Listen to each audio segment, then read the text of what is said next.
Jorge Joestar. Chapter 14. Desolation Row. The journey from Mars complete. All we had left to do was calculate the trajectory and land in the water, and I'd figured since we were landing smack in the middle of the ocean we'd be totally fine. But Morio was waiting for us and we slammed straight into our cross, so whoops, too bad, we were all dead. Or so I thought. But when I woke up I was there, alive, and Narancia and Pucci were waking up too, looking surprised they both survived, and I could tell the stuff around us wasn't the spaceship but Kars turning into a sphere. Like a small version of the eyed balloon. Kars made a tear in the round walls, and we stepped out, and it was either dusk or dawn, because it was chilly and dimly lit, and there were stars and a moon in the sky. About half the sky was bright and half was dark. I looked for the North Star. I found Cassiopeia and the Big Dipper, and then the North Star. The bright half of the sky was west, so this must be evening. Under the starry sky was an unfamiliar countryside, hilly but no mountains, like Morio but not the same. Wheat fields, not rice paddies. The houses I could see in the distance weren't Japanese style, but brick and stone like old European landscapes. Then a gust of wind blew by, and I caught a whiff of something sweet and turned around. Remnants of the spaceship were stuck to the outside of the Kars sphere, and Kars's flesh was melting, smoke rising off it, making a bubbling noise. And the smell wasn't that of animal flesh burning, but weirdly sweet, like fruit. "Kars, you okay there?" I asked, and Kars slowly returned to humanoid form, but had clearly taken quite a bit of damage. He wasn't steady on his feet. "The extra me's covering the ship burned up just above the surface," he said hoarsely. "Seems like we were 1 me short." But he couldn't exactly have just rated one more loop and obtained another extra Kars. In this universe, he'd met Funny at Valentine, so even as the universe looped itself, there are things that happened every time and things that didn't. "No, 36 should have been enough," Enrico Pucci unilaterally declared. Don't think the number 36 would just work everywhere forever, I thought, but Pucci was lost in thought and didn't even glance my way. Then I realised. Pucci was hung up on the idea of 36 souls. I could hear him muttering to himself. "It wouldn't have worked without 36. 36 is 12 by 3. 12 and 3 are both holy numbers in Christianity." The cold in the way to heaven had clearly possessed Pucci. "Have the courage to cast aside your stand, and as your stand withers it will gather 36 souls and give birth to something new. It will befriend he who says the 14 words. The place is 28.24 degrees north, 80.36 degrees west." As far as the first phrase went, the only part of that had happened was the number 36. 36 cars were assembled, but that wasn't because anyone had thrown away a stand. The ultimate thing had simply survived the death of the universe 36 times, and nothing new had been born. As far as the 14 words, these did seem to be lining up. Spiral staircase, rhinoceros beetle, desolation row, fig tart, rhinoceros beetle, via dolorosa, rhinoceros beetle, singularity, Jojo, angel, hydrangea, rhinoceros beetle, singularity, secret emperor. From this list, Pucci had clearly chosen to interpret Morio and Nero Island as moving as rhinoceros beetles, and that made sense to me. They seemed to have pretty burly legs, and though they'd split open, they'd started out with those barriers on their back, armoured. But if the phrase rhinoceros beetle showed up 4 times, were there 2 other moving islands out there? I was also on board with calling our falling on the Arrow Cross house Via Dolorosa, and because we'd fallen there we were still alive, I guess. Jojo was clearly the probes Kars had made a chip out of. Otherwise, I went back through events and understood why Pucci had reacted to what Kars said. Kars had described the Earth as a water vessel, which was the etymology of the word hydrangea. 28.24 degrees north, 80.36 degrees west was the location on Mars where we found Kars. So considering all these symbols, it made sense that the raid to heaven involved making friends with Kars. But did it really? The ultimate thing viewed us as food, so could we be friends? I couldn't imagine it, and the scale of his every action was petrifying, but he had protected us from burning up on re-entry. The idea was only just starting to settle in, since I hadn't expected him to do anything like that, but saving us had come at no small sacrifice. He was standing bolt upright, his legs slightly apart, and the burns covering his body were visibly healing. A pus was squirting out of the wounds with an oozing popping noise, and when it hit the ground it sizzled and evaporated. "Yikes, that looks painful. Anything we can do?" I asked, but he ignored me. Clearly there was nothing I could do. But I said, thanks for saving us anyway. Oh yeah, Narancia said. You saved our asses. Thanks, dude. But why'd you save us? Focused on healing himself, Kars didn't deign to respond. Yo, Narancia said, turning to me. Maybe we should run for it right now. Seems like he ain't moving. One? Where to? Where Bucciolati is. Narancia, look around you. This isn't Morio or Nero Island. Huh? He spun around, flustered. Huh? Seriously? Where the fuck are we? I don't know. But we fell right on top of Morio and Nero Island. I saw them. Yeah, so did I. Specifically, we'd fallen right on top of the Arrow Cross house. So what had happened? Where had we ended up this time? Narancia dropped a few hundred tiny dust boots on the grass and sent them out in all directions to scout, which reminded me that I was still borrowing a dust boot from Kars, so I did the same thing. Unlike Mars, there's trees and grass. So nice. I love Earth, Narancia crowed. He had a point. The sky above us was the same sunset I'd seen all my life. The moon was bright, the stars were twinkling, and the countryside around us might be unfamiliar, but was comfortingly real. We could breathe without spacesuits, and the gravity didn't make our movements heavy or light. This was Earth. So what about it was bugging me so much? I'm going in the houses, but there's nobody there, Narancia said, peering into his headset periscope. Every house is empty. What the? Oh, a town sign. Is this English? Where's... Let me see, I said, and kind of snatched the periscope off Narancia. There was a dirt road that covered a grassy creek via a stone bridge, and right in front of it was a wooden sign painted green that read Wastewood. Wastewood? Well, that does sound like English. Is this America somewhere? But American countryside didn't look like this. America would have paved roads so the cars could drive easier. The rivers would have flood control. The bridges would be concrete, or at least have guardrails. But I saw no signs of any government work like that. Were we just that deep in the country? But did anywhere still look like this these days? There were wheat fields and homes. If people used the roads, they'd have to pave them so cars could use them. But as I looked through the periscope, I figured out the reason. One dust boot found a large manor and entered the grounds. There was indeed a car sitting in the driveway, but it was a classic car, like in a Sherlock Holmes movie. Like they'd taken the horses off a carriage and added 4 small tyres. It matched the styling on the old manor, but it looked well used for something a hobbyist kept. Like someone had just dumped it there. I got close, and this went beyond poorly maintained. It looked to have been straight up abandoned there at the mercy of the elements. The entire body was covered in a thick layer of dust. I couldn't even see in through the square windows. But it didn't look like it could have been left there a century ago either. Can't find anybody, Narancia said, looking at the periscope over my shoulder. Yeah, but it doesn't seem like the place was abandoned 100 years or anything. 100 years? Look, see? I showed him a view from a different dust boot, one that was looking into a small shop. It was a general store, and the packaging on everything was antique. And there were newspapers on sale by the door. The dust boot was parked next to them, close in on the title and date. The Daily Mirror, November 11th, 1920. That was 92 years ago. Were these really for sale? But the paper looked real, and so did everything else in the shop. There was a reality to the details. Whoa, Narancia said. 1920? How many years ago is that? It's 2012, so 20 minus 12 equals 8. 20 minus 19, 1. 18 years ago! Before I was born?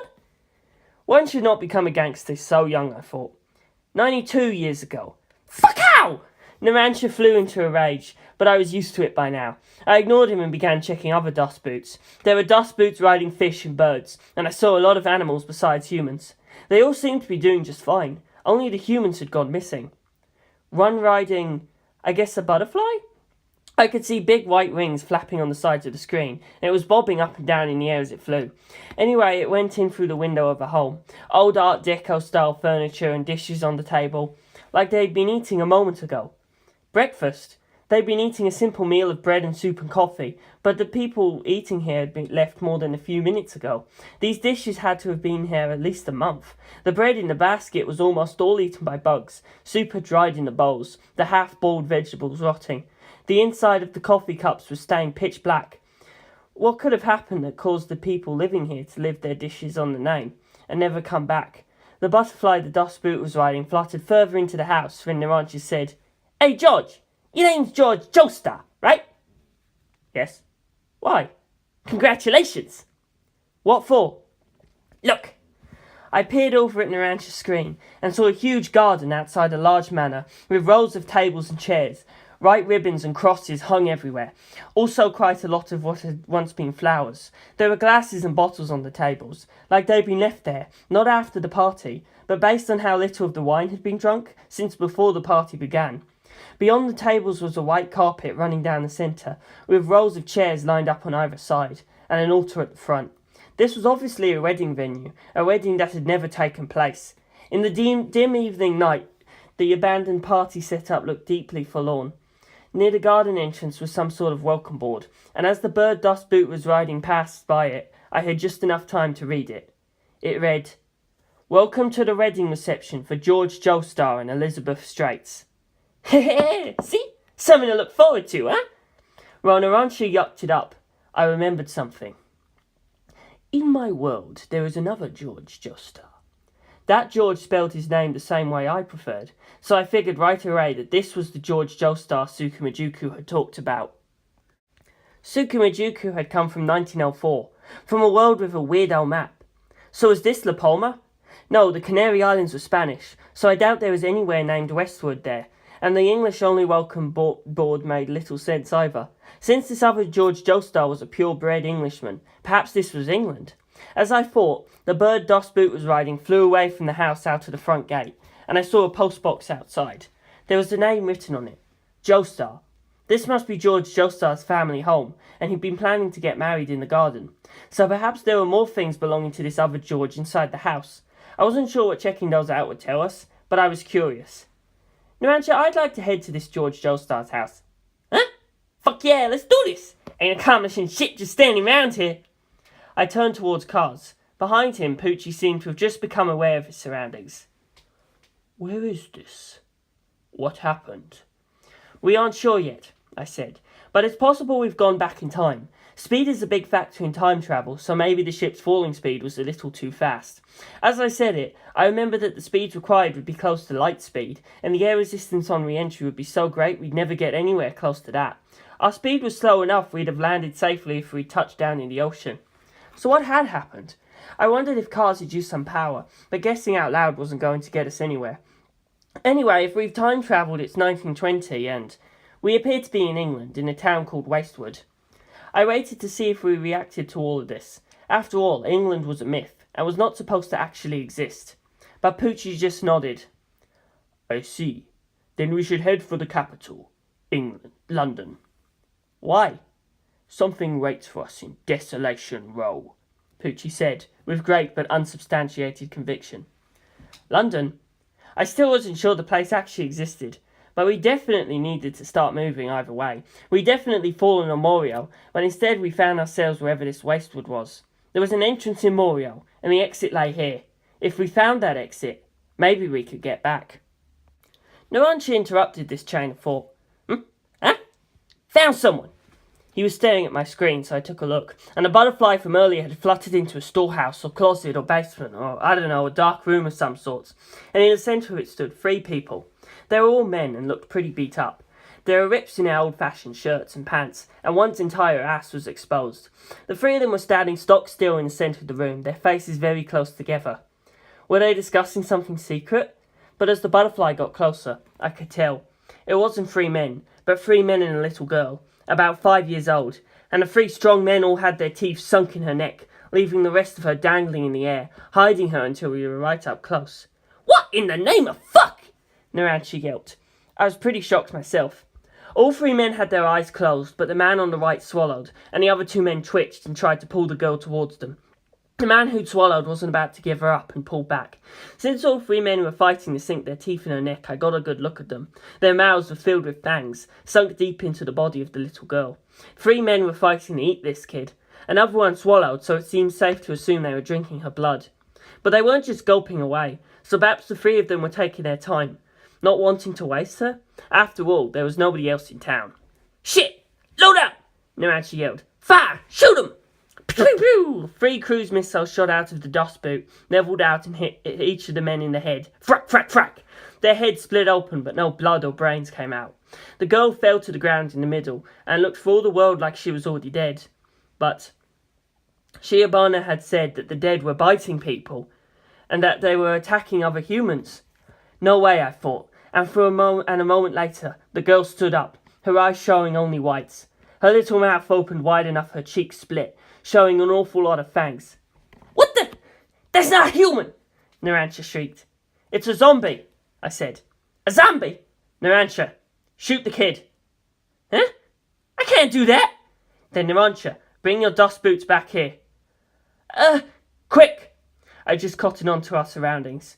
There were figures standing in the wheat fields around us. All I could make out was their silhouettes in the darkness, but they were shaped like people. But they didn't feel like people. Things that looked human but weren't were staring at us. We were already surrounded.